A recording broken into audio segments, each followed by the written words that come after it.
Everyone, it's Miss Taylor and Ivan. We are here to read pages 130 to 140 from the one and only Ivan. The Temporary Human. It was Mac who pried open that crate, Mac who bought me, and Mac who raised me like a human baby. I wore diapers, I drank from a bottle, I slept in human beds, sat in human chairs, listened while human words swarmed around me like angry bees. Mac had a wife back then, too. Helen was quick to laugh, but quick to anger, too, especially when I broke something, which was often.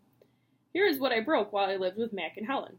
1 crib, 46 glasses, 7 lamps, 1 couch, 3 shower curtains, 3 shower curtain rods, 1 blender, 1 TV, 1 radio, 3 toes, my own.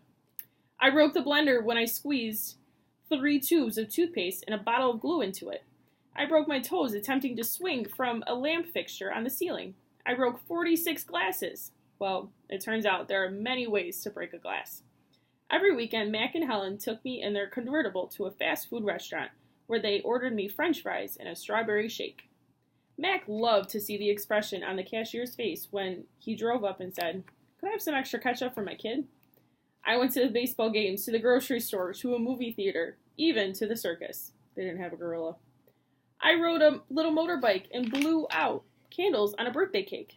My life as a human was a glamorous one, although my parents, traditional sorts, would not have approved. Hunger. In my new life as a human, I was well tended. I ate lettuce leaves with Thousand Island dressing and caramel apples and popcorn with butter. My belly ballooned. But hunger, like food, comes in many shapes and colors. At night, lying alone in my poo pajamas, I felt hungry for the skilled touch of a grooming friend, for the cheerful grunts of a playful fight, for the easy safety of my nearby troop foraging through shadows. Remember what happened to Tag, I told myself. Don't think about the jungle. Still, sometimes I lay awake, wishing for the warmth of another just like me, asleep in a night nest of tender prayer plant leaves. I liked having sips of soda poured into my mouth, like a bubbling waterfall, but every now and then I longed to search for a tender stalk of arrowroot, to feel the tease of a mango, just out of reach. Still life. One day, Helen came home with something large and flat, wrapped in brown paper. "Look what I bought today," she said, excitedly as she tore off the paper. "A painting to go over the living room couch." "Fruit in a bowl?" Max said with a shrug. "Big deal." "This is fine art. It's called a still life," Helen explained. "I think it's lovely." I dashed over to examine the painting, marveling at the colors and shapes. "See," said Mac's wife, Ivan likes it." "Ivan likes to roll up poop and throw it at squirrels," Max said. I couldn't take my eyes off the apples and the bananas and the grapes in the picture. They looked so real, so inviting, so edible. I reached out to touch a grape, and Helen slapped my hand. "Bad boy, Ivan, don't touch." She jerked her thumb at Mac. "Honey, go get a hammer and a nail, would ya?" While Mac and Helen were busy in the living room, I wandered into the kitchen. A cake covered in thick chocolate frosting sat on the counter. I like cake. Love it, in fact. But it wasn't eating I was thinking about. It was painting. The frosting peaked and dipped like waves on a tiny pond. It looked rich and gooey, dark and smooth. It looked like mud.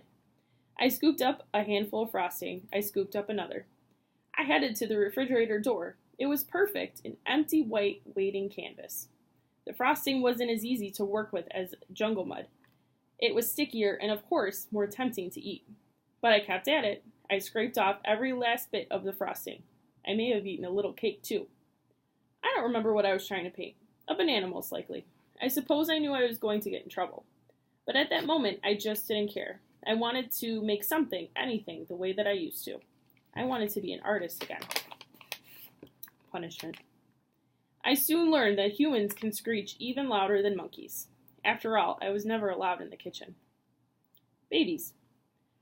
Back in those days, the big top mall was smaller. It had a pony ride, a wooden train that bustled around the parking lot, a few bedraggled parrots, and a surly spider monkey.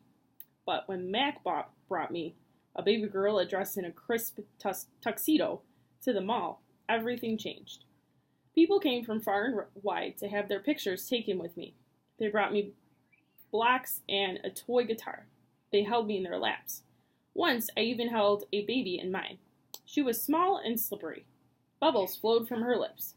She squeezed my fingers. Her rear was puffy with padding. Her legs bowed like bent twigs. I made a face. She made a face. I grunted. She grunted. I was so afraid she would fall that I squeezed her tightly, and her mother yanked her away. I wonder if my mother ever worried about it dropping us. We always held on, but that's easier to do when your mother is furry. Human babies are an ugly lot, but their eyes are like our babies' eyes. Too big for their faces, and for the world. All right. I hope everyone is enjoying the rest of the one and only Ivan. See you guys later. Bye.